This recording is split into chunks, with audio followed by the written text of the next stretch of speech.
When it comes to privacy policies, we are all familiar with the terms and conditions that we tend to see at the bottom of a website.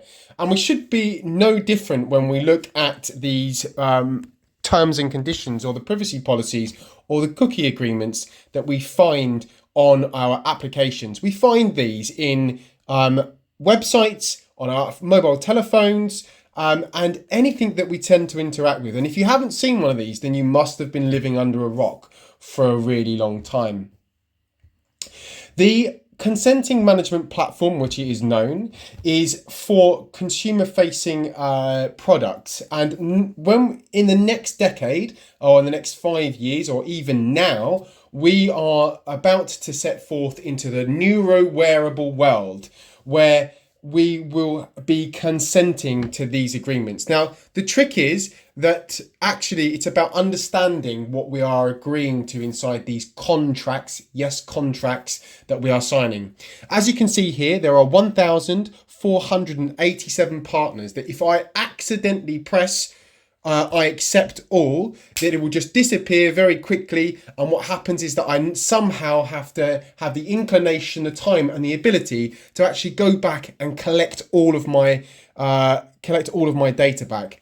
And when that comes to neural brain data, it will be really, really difficult to try and establish where all that information is. Now, as I've previously mentioned, this is actually a good version of what a consenting management platform looks like. It's blue. We can see it's really easily laid out. It gives us specific numbers of how many partners there are.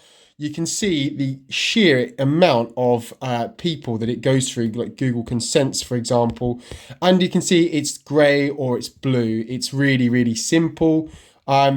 So actually, this is a good version. Now, the difficulty starts to come is if I have actually accidentally pressed I agree, and then, like I say, chasing down where my information has gone.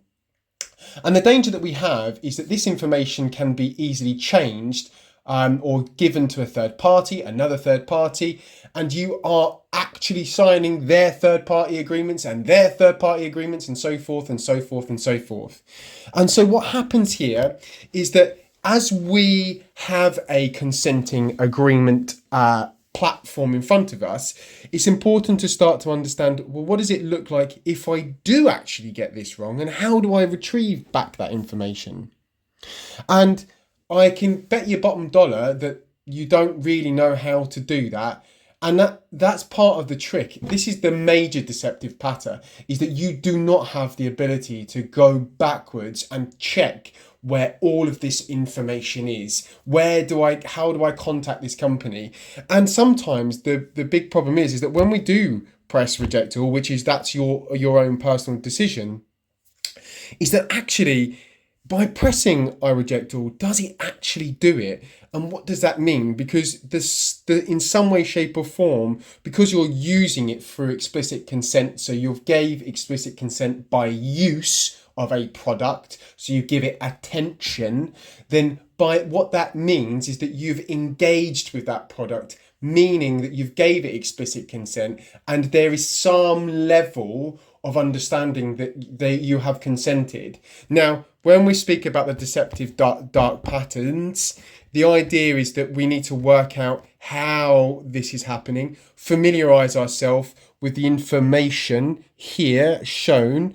So for example, that it is reject all, and then know how to retrieve that data back. And as mentioned, when it comes to neurotechnology, which doesn't have a legal definition, it would be really, really difficult to do so. And especially when it comes to neuro wearables. So we must use the law that we have now, the soft law that we have in place, to try and protect ourselves.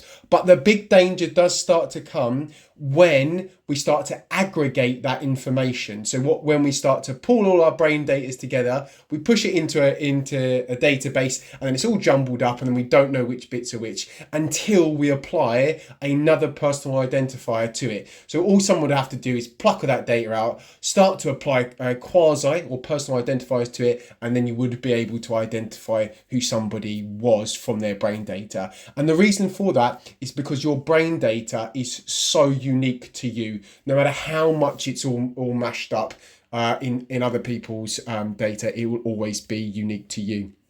So here is the start of a journey. We should all be familiarized with this platform, and let's start as we mean to go on. Let's learn how to do this now. And again, reject always up to you. But if we start to do these practices, start to familiarize ourselves when it comes to our brain data and our special commodities of our brains, we can look to protect it in the best possible way. Thank you for listening, and hopefully that's been some level of education for you. Thank you. Bye-bye.